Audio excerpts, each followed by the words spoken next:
Today I'm going to talk about the album Redeemer of Souls by Judas Priest. It was released on July 8th, 2014. It is celebrating 10 years. Now, I've been a fan of Judas Priest for a long time. I have listened to all their albums multiple times. And we know Judas Priest can be divided into three periods. There's the early period up until Painkiller, then the two albums with Tim Ripper Owens, and then the return of Rob Halford in 2005 with Angel of Retribution. This new period of Judas Priest has been very good, but has had a few missteps as well.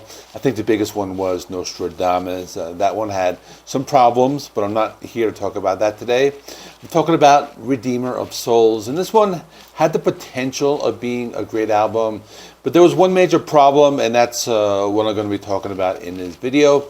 And then later I'll go through some of the songs, and I'll give you my thoughts. First, a quick background.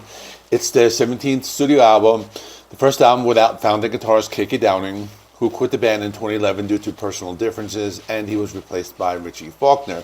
So you might be thinking, is that the big problem with the album? Not really, because the songs are still very good. Richie Faulkner is an amazing guitarist. We saw that with the next two albums, with Firepower and the latest one, Invisible Shield. So that's not really the issue. Basically, when I do these album reviews, I like to be thorough.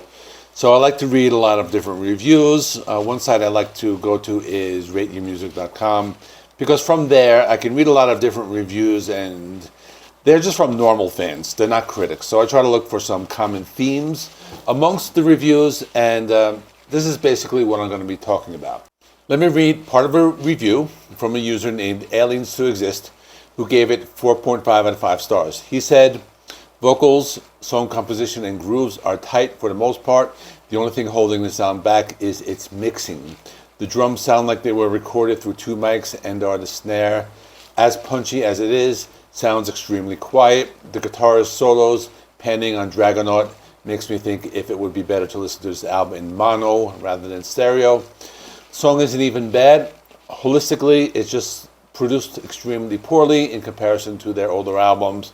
I'm on the opinion that Painkiller is an almost perfect thrash album. So that is a common theme amongst the reviews, saying that there were problems with the production. This user mentioned the drums, saying that the snare drum was very quiet, also mentioned a guitar solo on one of the songs.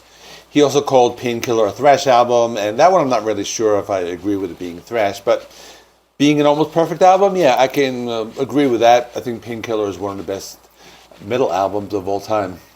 Now here's another user named The Warther, who gave it a 4 out of 5, and he said this: Judas Priest's first album of the post-K.K. Downing era finds Richie Faulkner setting in as new guitarist in the band, taking a bit of a back-to-basics approach, following the night quite prog metal excess of Nostradamus. No big overarching concept here, just Judas Priest metal the way they usually do it. Well, not quite the usual way. There's somewhat lo-fi production approach here. We're not talking full-blown Cavill black metal recorded on a dictaphone in the middle of the woods nonsense here, but there's a sort of garage-ish quality to proceedings.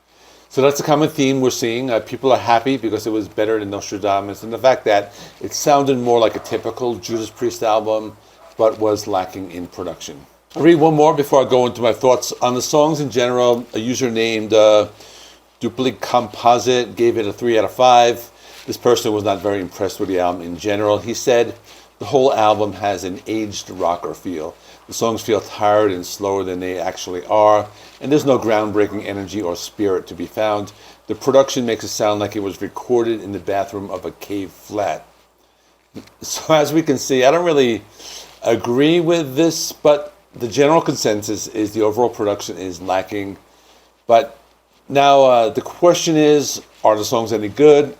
So this album is basically a double album, because the original album has 13 songs, and it's about 62 minutes long in and of itself. And then they released a deluxe edition with a bonus disc with what they call the 5 Souls EP, with 5 more songs. So together that would make the album to be about 84 minutes long. And I think for the purpose of this video, I'm going to talk about some of the songs from the EP, because I think some of my favorites are actually on this EP. I'm not going to do a complete track by track. There are a lot of songs here, so I'm going to talk about key tracks from the main album, then the bonus EP, and I'll give each song a score. The opening track is called Dragonaut, And I like the song a lot. It has some classic sound. The guitar riffs and Rob's vocals are on point. He stays in the mid-range on the song, but it's a good album opener. My score for the song is 8 out of 10. The next song is Redeemer of Souls. This one had more of a classic Judas Priest sound, and I also felt it was more of a melodic song. I think the thing that stood out on this song was the guitar solo, which was very melodic as well. I will also give this an 8 out of 10. After this is the song Halls of Valhalla.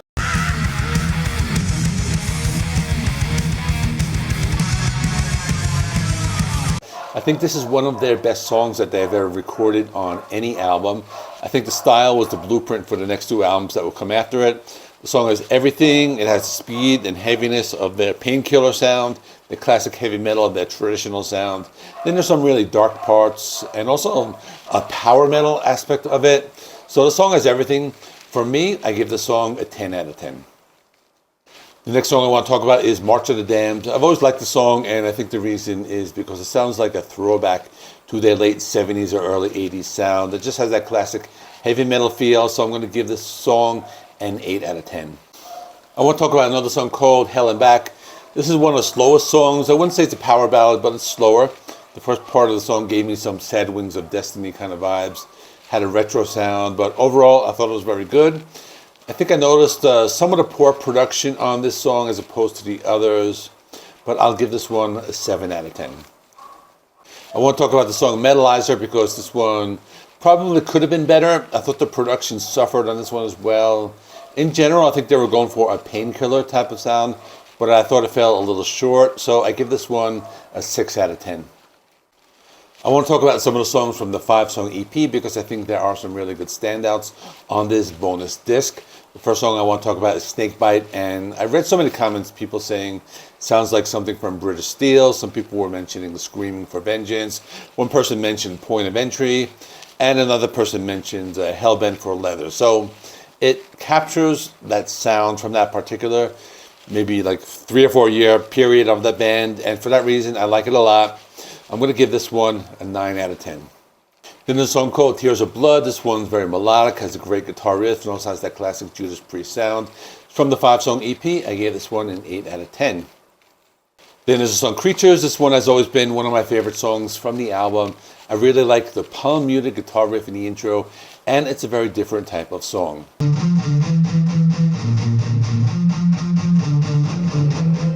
This song uses some harmonics. It's slower. It's very heavy overall. It's a good song. It probably should have been on the main album.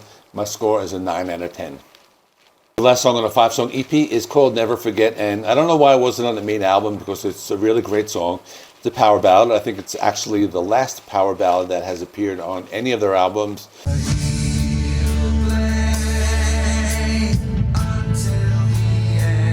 Song about the band giving thanks to all the fans who have been there over the years, saying they will never forget them. It's a beautiful song, and I give this one a 9 out of 10 as well. So that is all. Let me know what you think of Redeemer of Souls. How would you score some of the songs? Where would you rank it? In the meantime, thanks for watching. Please give this video a thumbs up. Hit the bell for notifications every time I upload a video. You can find me on TikTok and Facebook. I have some more content there, and I will see you in the next one.